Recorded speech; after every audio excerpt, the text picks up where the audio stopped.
అందరికీ నమస్కారం.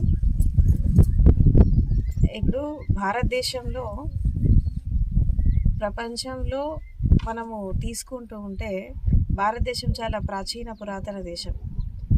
అయితే ప్రపంచ దేశాలు కళ్ళు తెరవనప్పుడు భారతదేశం అనేది ఒక గోల్డెన్ ఎరాని చూసింది.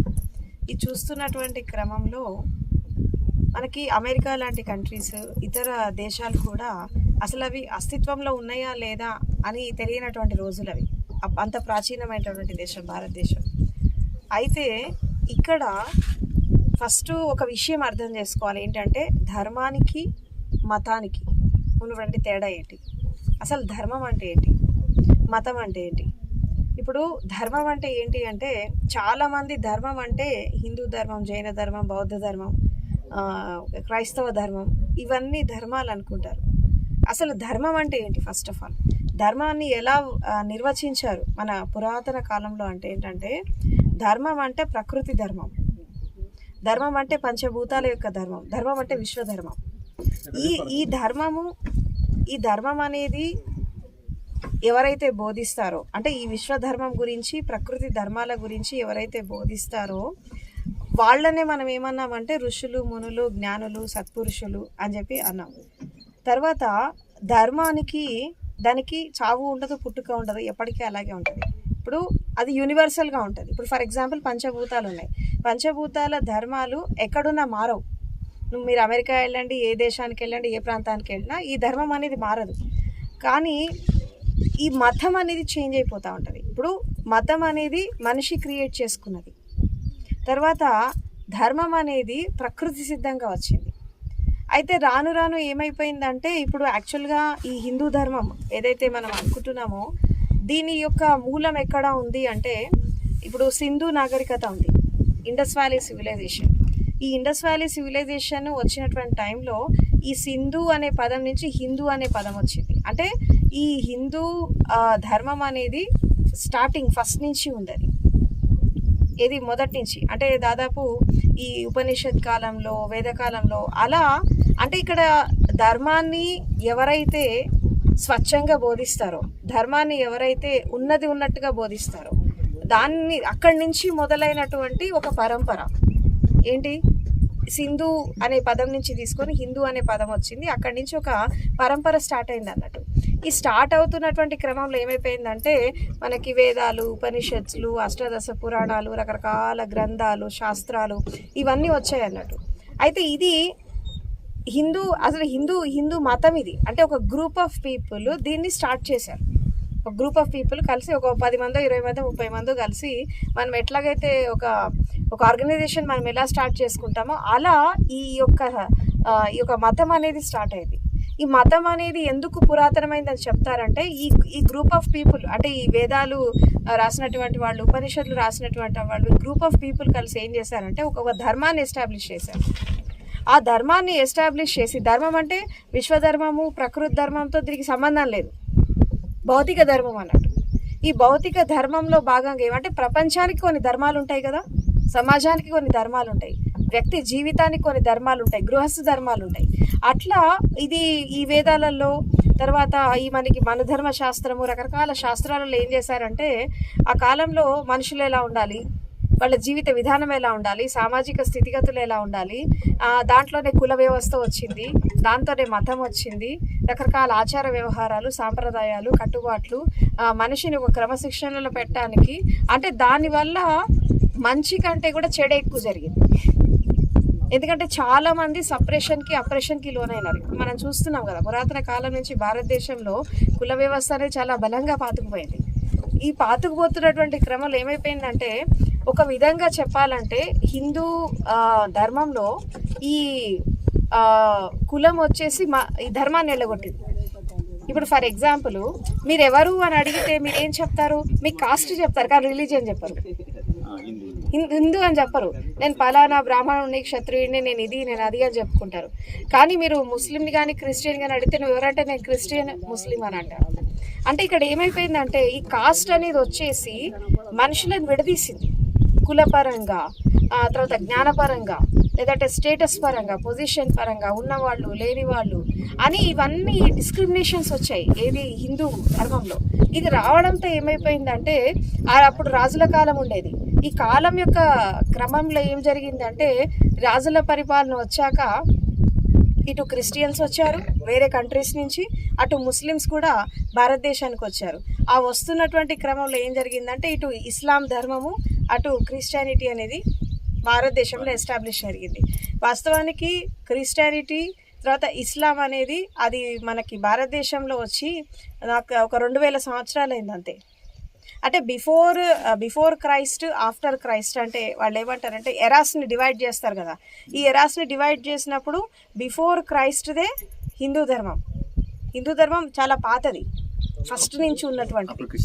క్రిస్టియానిటీ లేదు, దాని తర్వాత వచ్చింది. యాక్చువల్గా ఈ మన ఎవరు ఈ ఆదిశంకరాచార్య కాలంలో ఆయన ఆచార్య నాగార్జునుడు వీళ్ళంతా వచ్చినటువంటి కాలంలోనే ఇది prophet Muhammad, Jesus Christ and తర్వాత ఆచార్య నాగార్జునుడు అండ్ కొంతమంది జ్ఞానులు వీళ్ళంతా ఆ ఎరాలో వచ్చేసారు, ఒకటే సమకాలికులు అనమాట. సో అక్కడి నుంచి ఏమైందంటే ఎప్పుడైతే జీసస్ క్రైస్ట్ ఆయన వాళ్ళ బెథెలెంలో జన్మించి ఆయన సాధన కోసం భారతదేశానికి వచ్చినప్పుడు యాక్చువల్గా ఆయన చాలామందికి తెలియని విషయం ఏంటంటే ఆయన బుద్ధుడి శిష్యుడు జీసస్ క్రైస్ట్. ఆయన ఫస్ట్ భారతదేశానికి వచ్చినప్పుడు అక్కడ హిమాస్ మొనాస్ట్రీ, హిమాలయాస్లో అది చాలా పురాతనమైనటువంటి బౌద్ధ విహారం ఉంది. అక్కడ ఆయన వచ్చి కొన్నాళ్ళ నుండి సాధన చేసి ఆయన జ్ఞానాన్ని అందుకున్నాక మళ్ళీ ఆయన అటు వెళ్తాడు, ఎటు మళ్ళీ తను ఒక ధర్మ ప్రచారం చేయడానికని అటు వాళ్ళ బెథెలెం వెళ్తాడు. అక్కడికి వెళ్ళాక అక్కడ నజరేత్ అనేటటువంటి ఒక ఊరు ఉంటుంది, అక్కడి నుంచి ఆయన ధర్మ ప్రచారం స్టార్ట్ చేసి నాకు తెలిసి ఒక 6 సంవత్సరాలు ఏమో చేస్తాడు. దాని తర్వాత ఆయన సిలువేస్తారు. ఎందుకంటే ఇజ్రాయిల్లో ఇప్పుడు ఈ సోకాల్డ్ ఇండియాలో పాటించేటటువంటి క్రిస్టియానిటీ ఏదైతే ఉందో అసలు ఒరిజినల్ ఫిలాసఫీ వేరు, ఇక్కడ వీళ్ళు చెప్పేది వేరు. ఎందుకంటే ఇక్కడ ఫాలో అయ్యే క్రిస్టియానిటీ ఏదైతే ఉందో ఇది క్యాథలిక్స్, రోమన్ క్యాథలిక్స్, తర్వాత వాటికన్ సిటీ కల్చర్ నుంచి వచ్చింది, ప్రొటెస్టెంట్స్, క్యాథలిక్స్ వీళ్ళ ద్వారా వచ్చింది. కానీ ఈ ఇజ్రాయెల్ ఫాలో అయ్యే బైబిల్, ఇక్కడ ఇండియాలో ఫాలో అయ్యే బైబిల్ డిఫరెంట్. దాన్ని హిబ్రూ బైబిల్ అంటారు, ఇదేమో ఓల్డ్ టెస్టమెంట్, న్యూ టెస్టమెంట్. అయితే ఈ క్యాథలిక్ క్రిస్టియానిటీ ప్రకారం ఏంటంటే జీసస్ క్రైస్ట్ని దేవుణ్ణి చేశారు. అండ్ తర్వాత ఈ హిబ్రూ బైబిల్ ప్రకారం ఏంటంటే వాళ్ళు ప్రకృతిని దైవంలాగా ఆరాధిస్తారు, విశ్వాన్ని దైవంలాగా ఆరాధిస్తారు. అంటే వాళ్ళ దృష్టిలో భగవంతుడు అంటే మనిషి కాదు, వ్యక్తి కాదు, నిరాకార రూపం. ఎప్పుడైతే జీసస్ నేను దేవుణ్ణి, కుమారుణ్ణి అని ఎప్పుడైతే తను జేమ్స్ ముందు డిక్లేర్ చేశాడో ఆయన సిలువేశారు. నువ్వెట్లా అవుతావు, భగవంతుడు అంటే నిరాకార రూపం కదా, నువ్వు మనిషివి కదా, నువ్వు మనిషికి పుట్టావు కదా, ఎలా అవుతావని ఆయన్ని క్రూసిఫికేషన్ చేస్తారు. ఇంకా దాని తర్వాత ఏమైపోయిందంటే ఈ కొంతమంది జీసస్ క్రైస్ట్ శిష్యులు జాన్, మోసెస్ వీళ్ళంతా కొంతమంది కలిసి ఈ ఓల్డ్ టెస్టమెంట్, న్యూ టెస్టమెంట్ ఈ యొక్క ఈ జీసస్ క్రైస్ట్ ఆయన యొక్క డిసైపుల్స్ ద్వారా ఈ ఓల్డ్ టెస్టమెంట్, న్యూ టెస్టమెంట్ అనేటటువంటి బైబిల్ అంటే ఆది కాండము తర్వాత కొత్త కాండం అని అంటారు, వాళ్ళు కొత్త నిబంధన, పాత నిబంధన అంటారు. సో అది డెవలప్ చేసి ఏం చేశారంటే వీళ్ళు జేవ్స్ నుంచి డివైడ్ అయిపోయారు. ఇది ఇజ్రాయిల్లో ఉండే ఒరిజినల్ క్రిస్టియన్స్ నుంచి డివైడ్ అయిపోయి వాళ్ళు క్యాథలిక్, ఇప్పుడు రోమన్ క్యాథలిక్స్, వాటికన్ సిటీ ఉంది కదా, పోప్ అంటారు. సో అక్కడి నుంచి ఆ కల్చర్ భారతదేశానికి తీసుకొని వచ్చి ఇప్పుడు అన్ని కంట్రీస్లో స్ప్రెడ్ అయిపోయింది ఈ రోమన్ క్రిస్టియానిటీ అన్నట్టు. ఈ రోమన్ క్రిస్టియానిటీలో 2 ఉంటాయి, క్యాథలిక్స్ ఉంటారు, ప్రొటెస్టెంట్స్ ఉంటారు. సో వీళ్ళ ద్వారా క్రిస్టియానిటీ ప్రపంచవ్యాప్తమైంది.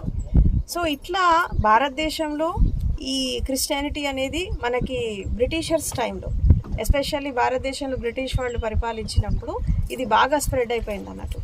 ఈ స్ప్రెడ్ అయిపోవడం వల్ల దాని తర్వాత ముస్లిం రాజులు వచ్చారు, పర్షియా నుంచి, ఇరాన్ నుంచి, ఇరాక్ నుంచి, తర్వాత రకరకాల దేశాల నుంచి వచ్చేసి వీళ్ళు మొఘల్ చక్రవర్తుల ద్వారా, మొఘల్ అక్బర్, బీర్బల్, ఔరంగజేబు, తర్వాత వీళ్ళ ద్వారా ఏమైపోయిందంటే ఈవెన్ ఇస్లాం ధర్మం కూడా ఎస్టాబ్లిష్మెంట్ జరిగింది. అయితే ఇక్కడ హిందూ కానీ ఇస్లాం కానీ తర్వాత ఈ యొక్క ఏదైనా ఏ రిలీజియన్ అయినా కానీ ధర్మం అని పేరు పెట్టుకున్నారు, కానీ ఒరిజినల్ కాన్సెప్ట్ ధర్మం వేరు, సిద్ధాంతాలు ఒరిజినల్ కాన్సెప్ట్ ధర్మం వేరు. ఇప్పుడు బుద్ధుడు అంటాడు ఏస ధమ్మో సనంతనో అంటాడు. ఈ బుద్ధుడు చెప్పిన ధర్మం ఏదైతే ఉందో అది బౌద్ధ ధర్మం గురించి కాదు, విశ్వధర్మం గురించి. సనాతనం అనే పదానికి అర్థం ఏంటండి? దానికి ఆది లేదు, అంతం లేదు, ఎప్పటికీ ఉండిపోతుంది. It's eternal. సనాతనం అంటే ఆది అంతం లేకుండా శాశ్వతంగా, ఎవరున్నా లేకపోయినా, ఏదున్నా లేకపోయినా అది శాశ్వతంగా ఉంటుంది ధర్మం అనేది. దానికి తిరుగులేదు. ఇంకా మనిషి ఉండొచ్చు, భూమి ఉండొచ్చు, పోవచ్చు, ఏమైనా జరగచ్చు, కానీ అది ఎప్పటికీ విశ్వధర్మం. అది విశ్వధర్మం గురించి బుద్ధుడు మాట్లాడాడు. సో ఈ సోకాల్డ్ జ్ఞానులంతా మాట్లాడింది ధర్మం అంటే అది మతం కాదు, అది ఒక జీవిత విధానం. ఈ జీవిత విధానానికి ఈ మతాన్ని యాడ్ ఆన్ చేసి మా ధర్మం గొప్పది, వాళ్ళ ధర్మం చిన్నది, ఇది గొప్పది, అది తక్కువదని చెప్పి కొట్లాడుకుంటున్నారు. ఈ విభేదాలు, విద్వేషాలని అక్కడి నుంచి వచ్చాయి. సో భారతదేశంలో ఫస్ట్ స్టార్ట్ అయినటువంటిది ఈ హిందూ ధర్మం నుంచే భారతదేశంలో స్టార్ట్ అయింది. దాని తర్వాత మెల్లమెల్లగా వేరే వేరే ధర్మాలన్నీ కూడా, ఒక బుద్ధిజం తప్పించి, బుద్ధిజం ఒకటి, జైనిజం ఒకటి, అంటే జైన ధర్మం, బౌద్ధ ధర్మము, అండ్ తర్వాత హసిడిజం అని ఒకటి ఉంది. ఈ కొన్ని 2-3 తప్పించి మిగతావన్నీ కూడా మైగ్రేట్ అయ్యి వచ్చాయి, మన దేశంలోవి కాదు. సో ఇది మీరు అడిగిన దానికి ఆన్సర్. కాబట్టి ధర్మం అనేది శాశ్వతంగా ఉంటుంది, సనాతనంగా ఉంటుంది, దానికి చావు పుట్టుకలు ఉండవు. అది యూనివర్సల్ ధర్మం. అంటే ఓన్లీ మనుషులకే కాదు, అది సృష్టిలో ఉండే ప్రతి జీవరాశికి అది అప్లై అవుతుంది. ఆ ధర్మం ప్రకారమే చావు పుట్టుకలు, ఆ ధర్మం ప్రకారమే కర్మ సిద్ధాంతము, ఆ ధర్మం ప్రకారమే మంచి చెడు భూమి మీద అన్నీ నడుస్తున్నాయి. ఈవెన్ ప్రకృతి, పంచభూతాలు ఇవన్నీ కూడా ఆ ధర్మం ప్రకారమే నడుస్తున్నాయి. అందుకే ఏసదమ్మో సనంతనం అంటాడు. ధర్మం శాశ్వతమైంది, దేశకాల పరిస్థితులకు అతీతంగా ఉంటుంది, కులానికి మతానికి అతీతంగా ఉంటుంది, సార్వజనీనంగా సార్వభౌమికంగా ఉంటుంది. అది ఎవరైనా దానికి లోబడి బతకాల్సిందే. దానికి వ్యతిరేకంగా పోతే మాత్రం శిక్షించబడతారు. ఇది ధర్మం.